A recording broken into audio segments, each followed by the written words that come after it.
One of the biggest questions we get asked is, what do we use for internet? It is possible that you might be spending too much for what you actually need. So hopefully in today's video, we're going to answer a lot of your questions out there and you'll get a better understanding of what you need.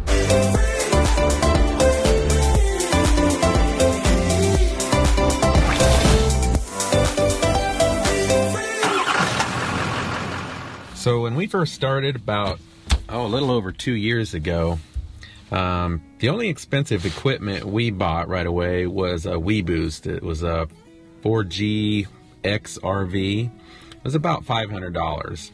And shortly thereafter, we found that it really didn't help that much. We thought it was going to constantly boost our speeds no matter where we went. And come to find out, if we already have a decent speed, it actually hindered our speed. So that was kind of a disappointment, especially after spending $500 on it. You had to have something in order for it to work. But then again, if you had a little too much, it would actually hinder your speed and make it worse.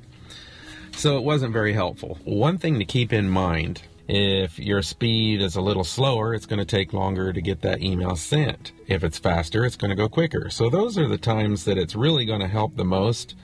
So if you're going to go out and you're going to buy some really expensive equipment to help your speed get a little bit better, let's say there's some systems out there for around $1,200, and it may boost your speed by, 3 to 5 to even 10 megabytes per second, a little faster. Is that $1,200 really worth it for transferring files just a little bit quicker?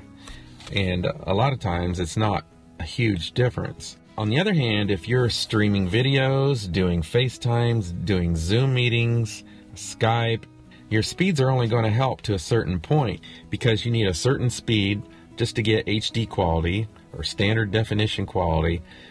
And anything above that, it's kind of a waste. So as long as you can get what you need with a certain speed and you're not having any buffering, then you're going to be okay. Let's say your speed is 10 megabytes per second and you're streaming a movie and it's fine.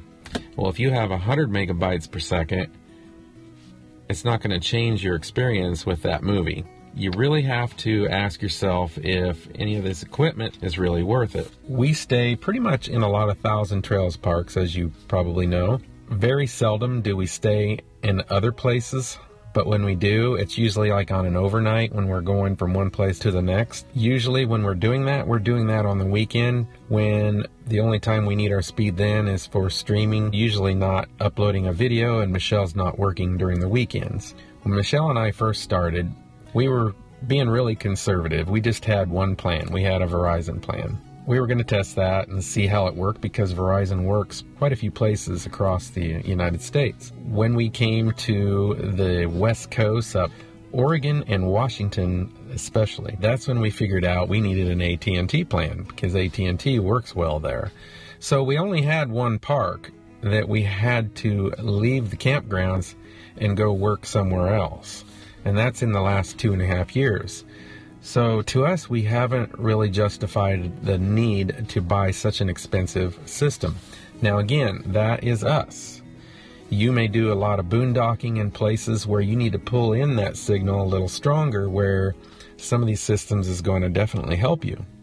But for us, we haven't needed it. Are there some Thousand Trails that doesn't have good cell phone service? There are a few, very few.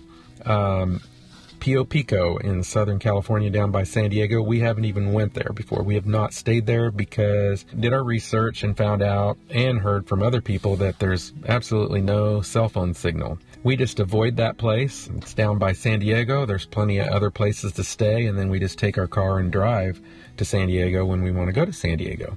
So that was our experience in our first year with just having Verizon. And then we decided to get an AT&T plan that we got in on just in time. It is not throttled, it's unlimited data, and we got it for a really good price. But I won't even share the price with you because it's not even available anymore, so there's no reason to do that. So ever since we got that AT&T plan, it's been really good and helpful for us to have for a backup. Now, we were approached by a company called Travel Data, and they use the network T-Mobile. Well, since T-Mobile is doing this merger with Sprint, we agreed that we would give it a try and test it out. A perfect situation to test it against, Verizon and AT&T. And so we're going to test it for a while and see how it does. And I'll show you that here shortly. Going back to the AT&T, what we did is, keep in mind, there's people out there that'll tell you, that they had this little device, little MiFi device, or that they got through Verizon or AT&T, and the speeds were just horrible. That's not the case with all of the devices that you can get. We chose a Netgear Nighthawk, and it works really well. We get really good speeds with that. And then we have an antenna that we put on that. To be honest with you, we have not needed, your $1,200 system or whatever, more big antennas. Not to say that we won't eventually, but right now, for what we have needed, it's been working fine. And keep in mind, again, Michelle does a lot of Zoom meetings. We have FaceTime with our granddaughter, our grandson. If you have a bad connection sometimes, that doesn't mean it's on your end. It could be the other end of your Zoom meeting. It could be an issue with their connection. Same goes with FaceTime. Sometimes we have speeds that are a little slower. Verizon and AT&T are not always the same. So sometimes Michelle's Verizon signal through her employer is only getting 1 or 3 megabytes download speed and maybe just 1 for an upload. She's still able to do Zoom meetings with that. Do your research and find cell service plans out there that you have an unlimited data, no throttling if you can. This all is going to cost you more, of course. If you don't need a lot of data, keep track of how much data that you use in a month, and then that'll tell you what plan you really need. Now, also, you need to keep in mind, are you going to be streaming a lot of TV when you're out traveling? So an unlimited plan might be your best option. So just do your research and get the best plan that you can. There's a lot of plans out there that you really got to get into the details and make sure there's no throttling. And then again, let's say you go out and you buy the system for great internet speeds and you're getting really fast speeds in most of the places you go. Let's say a weekend comes and you're wanting to stream some movies. You got this really fast speed. Well, if you're staying in an RV park, chances are on a weekend you're going to be throttled unless you have a plan that has no throttling. It doesn't matter how fast your speed is. If you have a plan that you're being throttled, that $1,200 system or whatever it is that you spent on that system for fast speeds really did you no good. There is a caveat to that, though. You could possibly bypass that through a VPN, a virtual private network. We've been testing a couple of them. We have a private VPN, and we just started testing Surfshark. With a VPN, it not only protects you from hackers and just gives you a little more security, what it does is it hides your IP address, and it also hides your activity from your ISP, your internet service provider. They don't know the data that you're using because you're behind this VPN. So sometimes it does work. You won't be throttled when you're using a VPN. It's hiding your real IP address, and it's making it look like you're somewhere else in the United States or in another country. There's a lot to this, as you can tell. So the best thing to do really is to just try to find at least one plan where you have no throttling, and definitely, if it were us, having the unlimited data as well. Let's go inside and I'll show you this new setup that we have with travel data, and we agreed that we would test it, give it a fair shake, and see if this new merger with Sprint and T-Mobile has made a big difference or not. So we're going to try this T-Mobile plan out through travel data and see how it works. Now they have 3 plans. You cannot use this on your phone. It's only for a router or a MiFi device. It's the 4G smart router, and it does come with a couple antennas. It is $199, $200. The MiFi device is $160 to $175, and the difference there is whether you want an internal battery or not, so that you can use it without it being plugged in. And that includes all your fees and everything, your SIM card. By the way, all of their plans are unlimited data and unthrottled. The only difference is their $55 a month plan, your speeds are capped at 5 megabytes per second. So it's basically standard definition quality. With the other two plans that are both $78 a month, and the only two differences between the $78 a month plan is the device. You can either have the MiFi device or the 4G router that has the antennas. Your unlimited data and your speeds are not ever throttled, which again is the same on all the plans.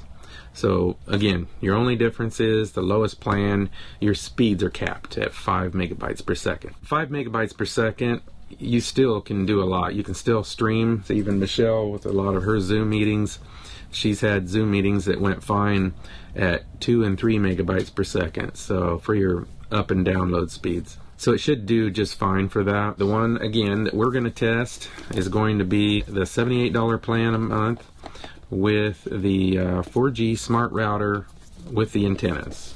So I'm going to unbox this, hook it up, and we'll do some speed tests and see how it fares right here where we're at right now. I've already done some speed tests before I started this recording, just so I knew what we had for AT&T and Verizon and Visible, which is Verizon again. And so we'll compare that to this, where we're at now. And then later we'll do another video and we'll tell you how it has been comparing to AT&T and the Verizon network throughout our travels. So when you open the box, you're going to see your little router here. Then you'll have your box that has, I'm guessing, your power cord. Gonna need power, and your two antennas. So you have your USB cord, power adapter, and you have a LAN connection. So if you want to hardwire this to your computer, you can do that as well. As your two ports in the back, as your WAN and LAN. It comes with a SIM card already pre-installed. When they send this to you, it's plug and play. So it's very self-explanatory as far as getting it set up. Alright, so I plugged it in, and it took about 3 minutes before we ended up getting a connection, and it showed we got full bars there. These are the antennas are very easy to screw on, so very nice. The only problem I see is the cable for your power cord is kind of short. It gives you your SSID and your password so that you can just connect as you normally would to any network. So I am now connected. I'm going to do a speed test here. I use this speed test from Ookla. And right here you'll know you're connected to the right network because it's showing that the server it connected to is T-Mobile. It looks like we got a 14 megabytes per second for a download speed. Still working, still thinking. 17.1 for an upload. That's not too bad. I'm going to do one more test. And I'm going to let that run while I tell you what our speeds were with AT&T and Verizon. AT&T in the same area right here is getting a 35 for a download speed and a 35.3 for an upload speed. The Verizon network is getting a 38 for a download speed and only a 5.58 for an upload speed. So AT&T is the clear winner here. Alright, so that second test got a 15.3 download and a 10.8 upload. That is still a very good speed, and anything that you're sending or receiving is going to be just fine with that. So I'm guessing, just like Verizon and AT&T, some places we go, one does a little better than the other. We'll test it for a while and let you know how it's faring up to Verizon, Visible, and AT&T. I always say that Verizon and Visible together because it's basically Verizon. But that will do it, and we'll be sure to keep you up to date and let you know once we test this long enough. We want to test it for quite a while to make sure this new service with travel data / T-Mobile lives up to expectations. And I don't know, do we have expectations? But we're hoping. Yeah. We'll compare that with AT&T and Verizon service and see how they compare. I'm hoping with this new merger with Sprint and T-Mobile that it really makes T-Mobile better than what it used to be in Sprint. Perfect way to find out. travel and do the tests as we go. Right. If you haven't done so already, please subscribe to our channel. And if you like this video, give it a thumbs up. What she said. See you next week. Let's call it a day. Don't forget to subscribe to our channel, click that little bell, and hit that thumbs up. See you next week.